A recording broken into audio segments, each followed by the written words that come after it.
Hello and welcome to Tête-à-Tête, France 24's flagship one-on-one interview show. A year ago in Iran, a 22-year-old woman died in police custody for not wearing properly the mandatory veil. Her name was Mahsa Amini, and her death sparked an unprecedented wave of protests, fueling speculation that the regime in Tehran was on its last legs. However, after a brutal crackdown, the Islamic Republic is still there. Its president will soon travel to New York for the UN General Assembly, and the regime reached a deal to swap prisoners and access frozen funds with the Biden administration.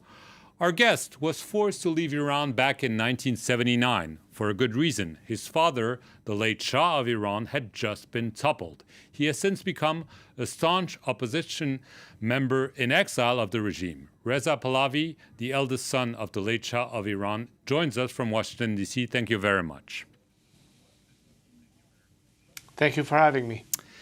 So a year after Mahsa Amini's death and the beginning of this unprecedented wave of protest, it appears the mullahs, as they're known, have won. Do you share that assessment?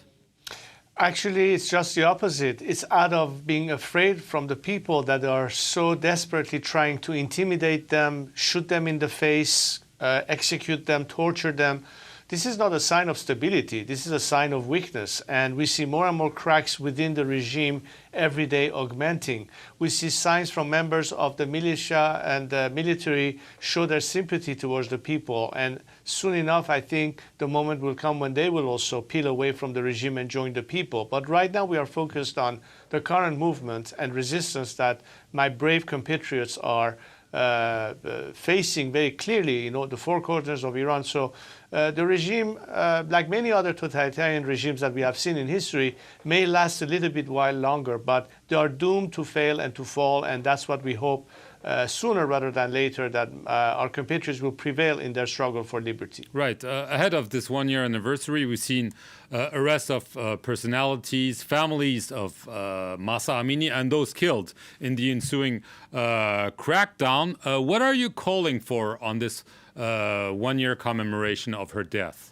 Well, obviously, from a tactical standpoint, I know that many of my compatriots within Iran are trying to be as dispersed as possible for an obvious reason that the more they are dispersed and they carry out these manifestations across the country, the regime cannot be thinning all of its troops and have enough manpower to try to stop and or quash various movements within the country. Internationally speaking, from Australia to Europe to Canada, Iranians in many major cities are going to gather on this day in commemoration of Mahsa's murder. But let's understand one thing. This is simply a day to remember, but the following day and the days following that, we are entering a new phase of our campaign of resistance and civil disobedience.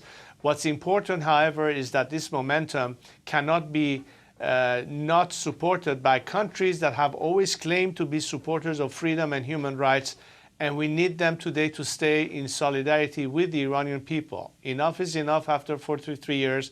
We hope that the free world, the democratic nations of this world, will actually, beyond just verbal support, take the necessary measures to assist us with maximum support as possible, so that the Iranian people can, in fact, this time, have the understanding that they are not alone in this fight and the world does care and will support them. Right. Speaking of Western country, let's speak of the country where you're speaking from, the United States.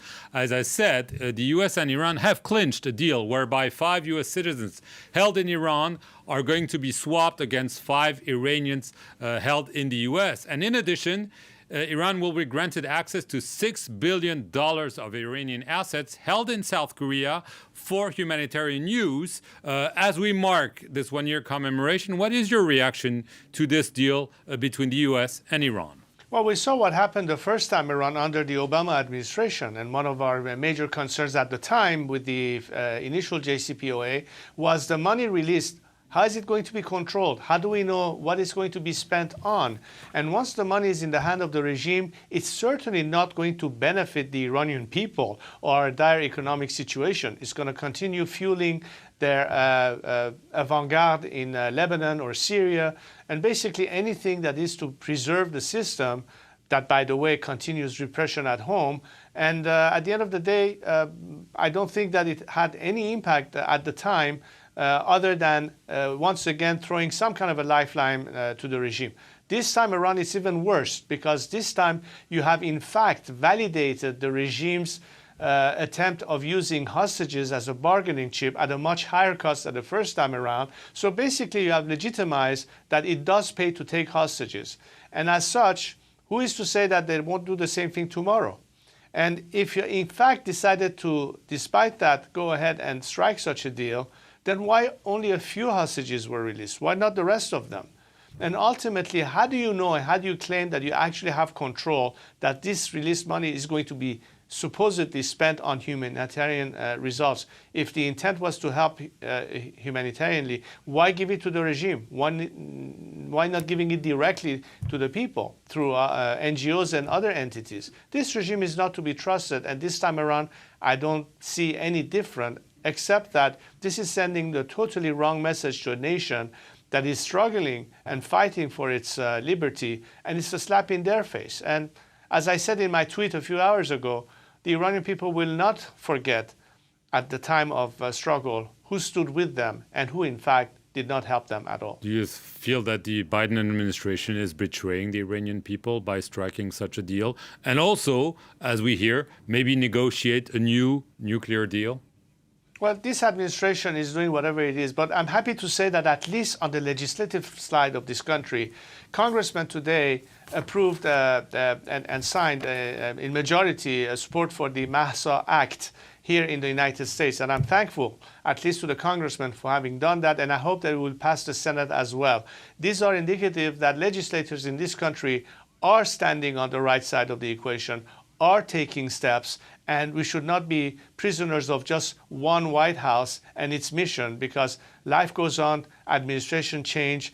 Ultimately, it's the general public here in the United States, in Europe and elsewhere, who should pressure their governments that the Iranians expect multi-partisan or bipartisan support for their cause of liberty and freedom. And if America claims to be the land of the free and with the Statue of Liberty and have always claimed to be the flagship for freedom and democracy around the world, well, this is time to actually prove it in deeds rather than just words. Do you think a negotiation is going on nuclear issues as we speak? Well, obviously, this administration again attempted to resurrect the JCPOA and basically 2.0. But again, the level of enrichment at this point where it has reached, I wonder whether or not the Iranian regime actually needs to anymore worry about having some kind of a deal. It's too late for that. The problem, again, is not by trying to strike a deal with a regime that cannot be trusted whatsoever. The problem is the finger on the trigger. It's the nature of the beast. And if you eliminate the beast, every problem, including the nuclear threat, would be eliminated. It simply is not understandable why is it that there's an insistence to maintain a status quo when time and again you have witnessed the fact that this regime cannot be trusted. Instead, put your faith and invest on the Iranian people. They are the alternative, not this regime. In February, you took the stage at Georgetown University with activists such as Masih Alinejad, Nazanin Boniadi, Hamid Ismailian, promising a united opposition front. It was called the Alliance for Democracy and Freedom in Iran. I'm using the past tense because it lasted only a few weeks. Some of the members pointed fingers at you for this failure. Why this failure, and are you the one responsible for that? Well, first of all, I think if I'm guilty of transparency and asking for more participation, that's what I had mentioned in our internal discussions. And unfortunately, we were unable to, based on that existing crew, to have an expansion and a more balanced platform.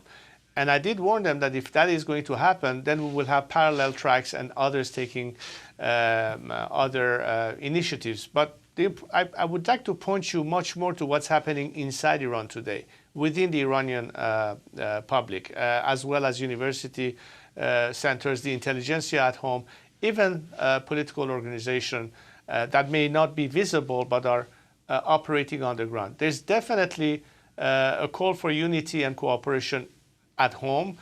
It's beginning to also proceed outside. And like anything else, you will have to find the more appropriate players to perform a particular role. And the call for unity remains the same. The principles of the Charter remain the same. I mentioned that in one interview to an Iranian outlet, saying that, look, you may have a piece of theater and the script remains the same. The actors may change, but the script and the story remains the same. So ultimately, we'll see which actors are more capable of providing this avenue. And as long as they're willing to expand and be inclusive rather than exclusive, that's the way we should look at it. Right. And I insisted on inclusivity rather than exclusivity. Right. Just as a last question, what is your goal? The restoration of the regime of your father? You consider yourself as a crown prince in waiting, or is it a totally different regime change that you're advocating for your country? Everyone who knows me and have read my books and have listened to me in various speeches and interviews know very well that the only mission that I see for myself is to be able to help my compatriots go through a phase of transition to ultimately be able to cast their vote in a national referendum.